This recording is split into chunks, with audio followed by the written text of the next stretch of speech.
Hello friends, welcome to Sri kids TV. துணிச்சலான ராதாவில் ஒரு நாள் ராஜாவானால் ராதா. பூஞ்சலை கிராமத்தை சேர்ந்த ராதா தன்னோட துணிச்சலால ஒரு சிங்கத்துக்கு உதவி செஞ்சா. அது மட்டும் இல்லாம முனிவர்கிட்ட வரமும் வாங்கினா. அந்த செய்தி மக்கள் மூலியமா எல்லாருக்கும் பரவ ஆரம்பிச்சது. இந்த செய்தியை கேள்விப்பட்ட ராஜா தனக்கு ஒரு உதவி வேணும்ன்றதுக்காக ராதாவை காவலனை விட்டு அழைத்து வர சொன்னாரு. அவனும் ராதாவை அழைத்துட்டு வந்தார். அரண்மனைக்கு வந்த ராதா கேட்ட ராஜா தன்னோட புள்ளியோட உடல்நிலை சரியில்லை எனவும் அதை கேட்டு சொல்லும்படியும் கேட்கிறார். அதுக்கு ராதாவும் சரின்னு சொல்லிட்டு புலிகிட்ட போய் பேசுறா. புலிய பத்தி சொல்றதுக்கு முன்னாடி தன்னோட நிபந்தனையாக தன்னை ஒரு நாள் ராஜாவா அறிவிக்கணும்னு ராஜா கிட்ட கேட்கிறாள் ராதா. அவளோட நிபந்தனையை ஏத்துக்கிட்டாரா இல்லையான்னு தான் இன்றைய கதை. அரசவையை கூட்டிய ராஜா மந்திரிகளிடம் ராதாவின் நிபந்தனையை பற்றி பேசிக் கொண்டிருந்தார். இவரும் ராதாவை அழைத்து சமாதானம் செய்து பார்க்கலாம் என்று சொல்லவே காவலனை அழைத்து ராதாவை அழைத்து வர சொன்னார். காவலனே, ராதாவை அழைத்து வா. காவலனும் சென்று ராதாவை அழைத்து வந்தாராம். உள்ளே வந்த ராதாவை பார்த்த அரசர், ராதா, உனக்கு வேறு ஏதாவது வேண்டுமென்றால் கேளேன் அப்படி என்றாராம். அதுக்கு ராதாவோ, இல்லை அரசே, எனக்கு ராஜாவாக வேண்டும் தான் ஆசை. ஆனால் அரசரோ ராதாவிற்கு தங்கம் தருகிறேன், பாதி கிராமத்தை எழுதி வைக்கிறேன் என்றெல்லாம் சொன்னாராம். ஆனால் ராதாவோ, இல்லை அரசே, என் நிபந்தனை ஒரு நாள் ராஜாவாக நான் இருப்பதே அப்படின்னு சொன்னாராம். அதை கேட்ட ராஜாவும் வேற வழி இல்லாம சரின்னு ஒத்துக்கிட்டாராம். சரி ராதா, நாளை பொழுது விடிந்ததும் நீயே ராஜா அப்படின்னு சொன்னாரா ராஜா. அதை கேட்ட ராதாவும் ரொம்ப சந்தோஷப்பட்டாராம். காலை பொழுது இனிதே விடிய ஆரம்பித்ததாம். அரசவையில் அரசவை கூடியிருந்ததாம். ராஜாவோ ராதாவை அழைத்திருந்தாராம். அன்று ஒரு நாள் ராஜாவாக்குவதற்காக அரசர் தன் அரியணையில் இருந்து எழுந்து ராதாவை அமரச் சொன்னாராம். அதோடு அரசர் அறிவித்தாராம், இன்று ஒரு நாள் ராதாவை இந்த நாட்டின் அரசர் அவர் சொல்படியே அனைவரும் இயங்க வேண்டும் அப்படின்னு. இதை கேட்டு சந்தோஷப்பட்ட ராதா ராஜாவின் அரியணையில் போய் அமர்ந்தாளாம். அரியணையில் அமர்ந்த ராதாவை பார்த்த அமைச்சர்கள் சிரித்தார்களாம். ஒரு நாள் இந்த சின்ன பெண் என்ன செய்ய போகிறார் அப்படின்னு. ஆனால் ராதாவோ ஒரு காவலாளியை அழைத்தாளாம்.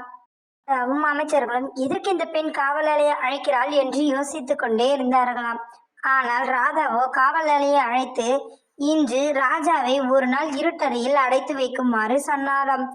இது கேட்ட மற்ற அமைச்சர்கள் அதிர்ந்தே போய்விட்டார்களாம். ராஜாவும் கூட அதிர்ந்தே போனாராம். ஆனால் என்ன செய்வது, இன்று ஒரு நாள் ராதா தானே நாட்டின் அரசர். சரின்னு சொன்ன அரசரை அந்த காவலாளி ஒரு இருட்டறையில் அடைத்தாராம். இருட்டவையில் அரசர் அங்கும் இங்கும் நடந்து கொண்டே யோசித்துக் கொண்டிருந்தார். எதுக்கு நம்ம இருட்டறையில் அழைத்தாள்? நாம் தான் அவள் கேட்ட நிபந்தனைக்கு ஒப்புக்கொண்டோமே.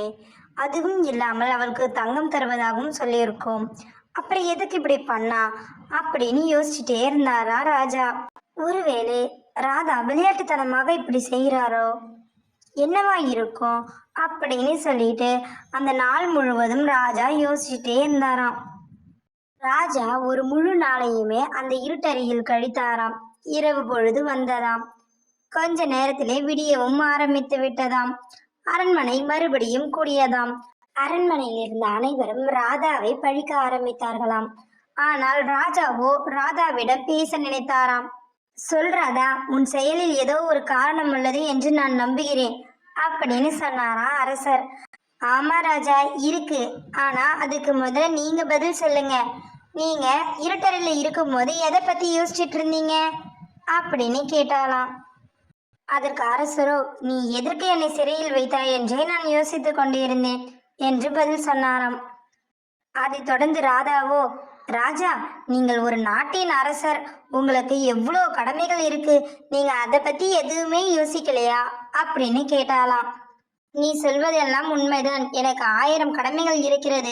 ஆனால் ஒரு சிறு பெண்ணாகிய நீ என்னை ஏன் சிறையில் வைத்தாய் என்று தெரிந்து கொள்ளவே என் மனம் துடித்து கொண்டிருந்தது அப்படின்னு பதில் சொன்னாரா அரசர். அதை கேட்டு புன்னகைத்தவாறே ராதா சொன்னாலாம், ராஜா, நான் ஒரு நாள் சிறையில் உங்களை வைத்ததால் நீங்கள் உங்கள் 1000 கடமைகளை மறந்து அது ஒன்றையே நினைத்து கொண்டிருந்திருக்கிறீர்கள். ஆனால் நீங்கள் வளர்க்கும் புலியோ தனது வாழ்நாள் முழுவதையுமே ஒரு அறையில் கழித்து கொண்டிருக்கிறது. அது மட்டுமல்லாமல் அதற்கு எல்லா வசதிகளும் செய்து கொடுத்து 3 வேளை உணவும் அளித்து வருகிறீர்கள்.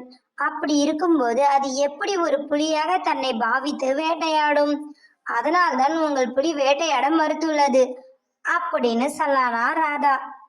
அதை கேட்ட அரசருக்கு புலியின் உடல் நலத்தின் குறைவில்லை, தன் செயலே குறையானது என்று புரிந்து கொண்டாராம். அதனால் ராதாவிடம் சொன்னாராம், ஆம் ராதா, நீ சொல்வது சரிதான். நான் தான் புலியை பூனையாகவே வளர்த்து விட்டேன். இனி எப்படி அது வேட்டையாடும்? என் மீதே தவறு உள்ளது அப்படின்னு புரிந்து கொண்டாராம் ராஜா. ராஜாவின் தவறை அழகாக சுட்டிக்காட்டிய ராதாவை அந்த அவையினர் எல்லாரும் பாராட்டினார்களாம். அது மட்டுமல்லாமல் ராஜா ராதாவிற்கு 1000 பொற்காசுகளை பரிசளித்தாராம். அதற்கப்புறம் காவலாளியை அழைத்து ராதாவை தன் வீட்டில் விட்டு வரும்படி சொன்னாராம். ராதாவும் அரசருக்கு நன்றி கூறிவிட்டு அங்கிருந்து பூஞ்சாலை கிராமத்திற்கு காவலாளியுடன் சென்றாளாம். ராதாவும் காவலாளியும் வீடு சென்றதும் சிவகாமி பாட்டி வரவேற்றாராம். அப்போது காவலாளி பேச ஆரம்பித்தாராம். அரசர் உங்களிடம் 1000 பொற்காசுகளை பரிசளிக்க விரும்பினார் அப்படின்னு. அதை கேட்ட பாட்டியோ ராதாவிடம் என்ன நடந்தது என்று கேட்க ராதா நடந்ததெல்லாம் சொன்னாலாம். அதை கேட்ட பாட்டியோ, உன் துணிச்சலுக்கு வர வர அளவே இல்லாம போயிட்டு வருது ராதா அப்படின்னு சொன்னாங்களாம். Thanks for watching our channel. Like, share and subscribe us.